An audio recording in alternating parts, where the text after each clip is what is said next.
Hello, my name is Olof Skoog. I am the European Union's ambassador to the UN here in New York. This is EU Talks.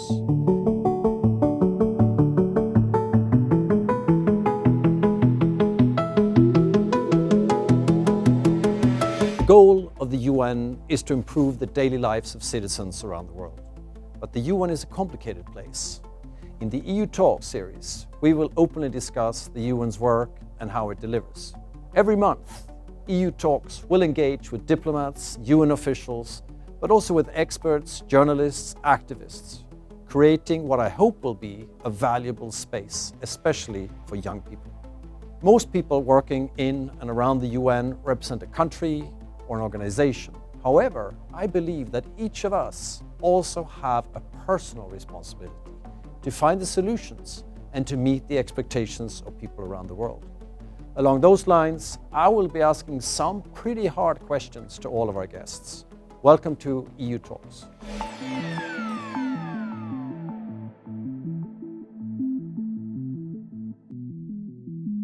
Hello, I'm Olof Skoog. I'm the host of the EU Talks. Today's episode is going to focus on the Commission on the Status of Women. This year's Commission on the Status of Women looks at how gender equality and how women can contribute and are affected by climate change, biodiversity loss, etc. And I'm very proud to have with me today in the studio Fatima Mohammed, who is the representative and ambassador of the African Union here. Of course, the European Union and the African Union are working very closely on these and very many other issues. So Fatima, thank you for joining us today.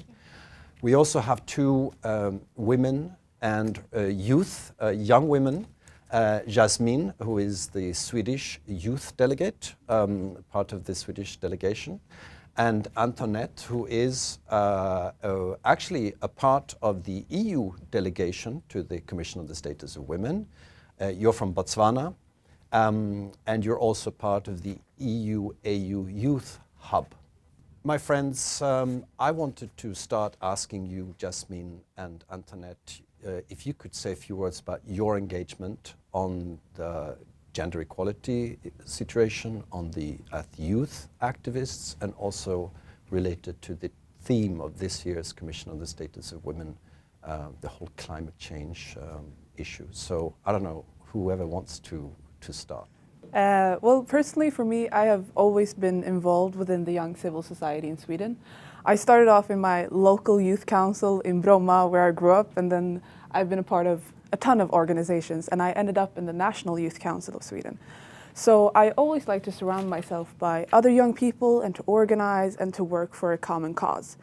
And by far, the most important question for young Swedes today is the question regarding climate. We are possibly facing a mass extinction. So to not get involved, that's not even an option for me. Like, I have to get involved in climate. Why I choose to do that parallel with gender equality is because I don't think that we can actually achieve what we need to achieve and get that climate transition that we need without including and involving everyone. And to make sure that that happens on fair and equal terms, I choose to get involved. Well, I come from, a rural community where farming is part of our life.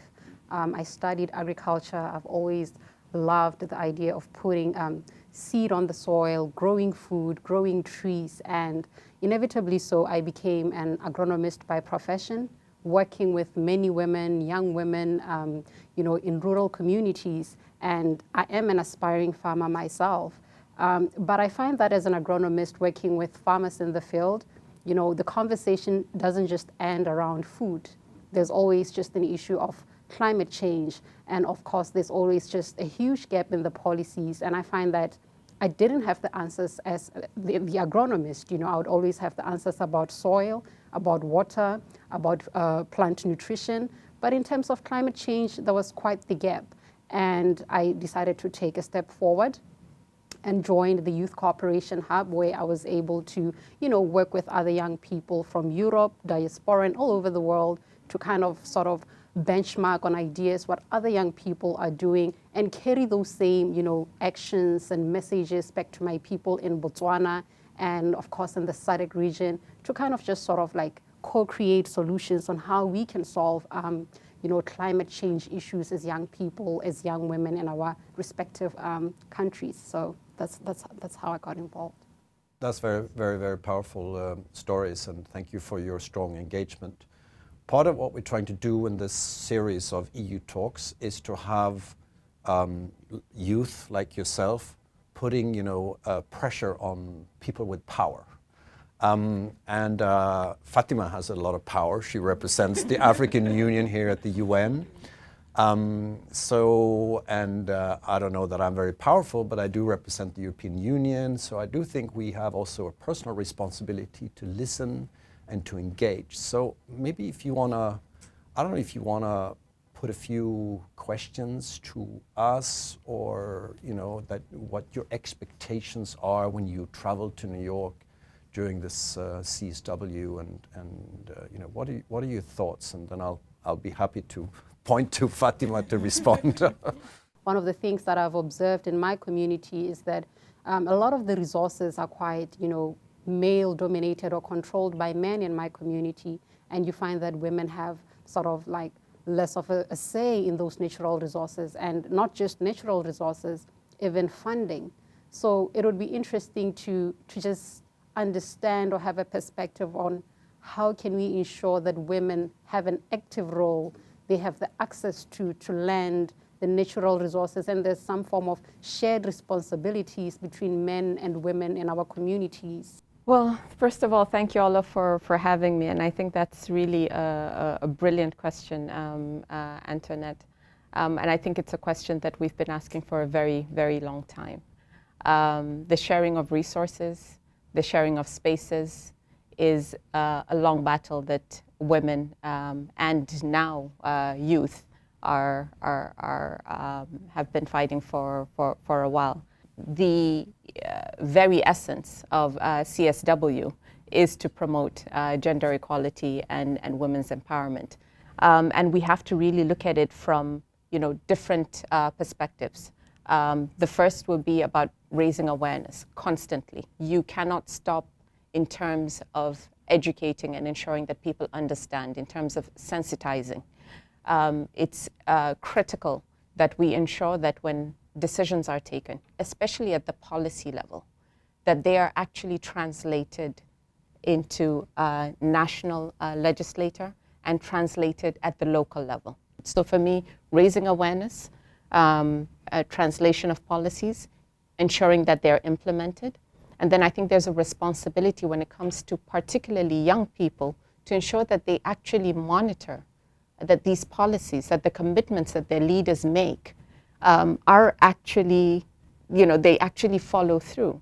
And I think that's generally, the gap that very often tends to be missing when it comes to the engagement of young people.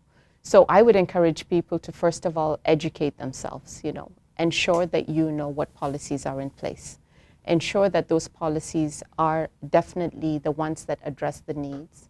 And then when it comes to women in particular, there has to be intergenerational dialogue and understanding in terms of what the needs are, how some of these needs have evolved to the current reality, and how you as young people can ensure that you can actually adapt to some of these changes and also inform other generations in terms of your own needs.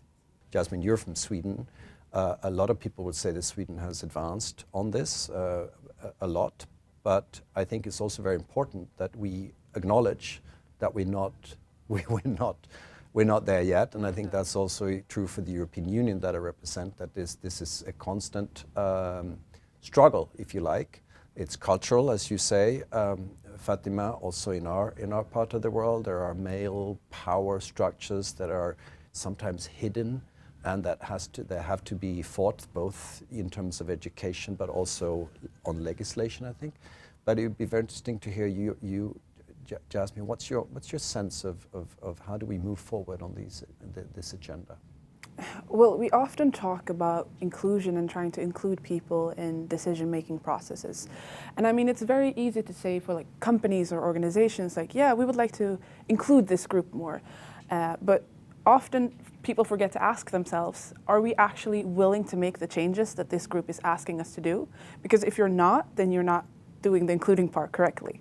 And as a youth delegate and young persons in general, we often get invited to consultations and to meetings, and we show up and we do our best, but it's very rare that we actually see our thoughts and our ideas in the outcome. And it's even more rare that we get to be a part of the evaluation to critique the outcome. And in the last step, which is the implementation. So we're in the first step, but not in the 3 other crucial steps. And then you're not doing it right. Then you're not actually including youth. That is youth washing, that leads to tokenism. And we also talk about decision making and how we should give some groups a seat at the table. You know, you have to get a seat at the table to be a part of this. But it's very rare that we talk about the funding. Like, you need to give me money to be at the seat of the table. So we need to start talking more about investing in some groups to make sure that they are participating in the right way. Because, I mean, you need to invest to get profit. With nothing comes nothing. When it comes to the negotiations, I'm not a part of that. And that's, I mean, probably the most important thing with the CSW. So I would like to see more young people at the seat. I would like to see more young people actually giving the chance to participate in the decision making. So for me to just having been somewhere really in the deep end of the farm, and now fast forward, you know, moments later, I'm at the CSW. It was a great experience. Of course, I had my own views of how I would have loved the sessions to go, how I would have loved to see more young people, our leaders, our ministers involving young people in, you know, active, you know, dialogues. And the concerning thing for me was what happens next? When I go back to Botswana, what happens next? Where is the long-term engagement? And, you know, you mentioned, Ambassador, when studying the session, talking about, you know, the AU-EU Youth Hub that is working with young people from all over the world. But you find that those youth-led organizations and women-led organizations are at the risk of, you know, just dying because the support isn't sufficient, or the funding is there, maybe it just gets lost somewhere in a bureaucratic chain of events, and it doesn't actually end up, you know, reaching those initiatives. So it would be interesting to hear from you both. How can we really ensure that the funding goes directly to women-led, youth-led initiatives and extend a lifeline, especially if they have a proven track record that they actually work, and it's the modality that, you know, intergovernmental institutions are trying to adopt to sort of empower young people, empower women. We have proved ourselves. What's next? Perhaps I can take that question. It's very interesting to hear both of you speak about both the issue of inclusion, but also the issue of funding. And I'd probably prefer to use the word resources. So first, I think, let me just step back very briefly to address one point that you made, Yasmine, regarding the issue of inclusion. I would say that a seat at the table is better than no seat at the table. So the fact that you are included means that you have to take advantage of that inclusion and make the best of it and ensure that you're able to pass the right messages at every opportunity that you get. I think that is critical. And that is very much linked to the issue of resources as well, right? Because being able to sit at the table with people who are the decision makers, even if you're not making the decisions, you can influence their decisions by ensuring that you're raising awareness. So educate, very important. Know what you're talking about. Follow the science, right?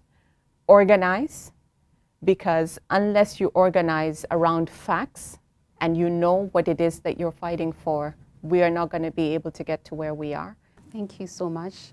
This was very, you know, lovely to have this setting, you know, being able to have this dialogue. I am privileged, I'm honored, and thank you as well. So thank you so much. Yeah, this was a great dialogue, and it's really, really nice to have the opportunity to actually sit down with you as well. And we're definitely going to hold you accountable for the stuff that you promised during CSW.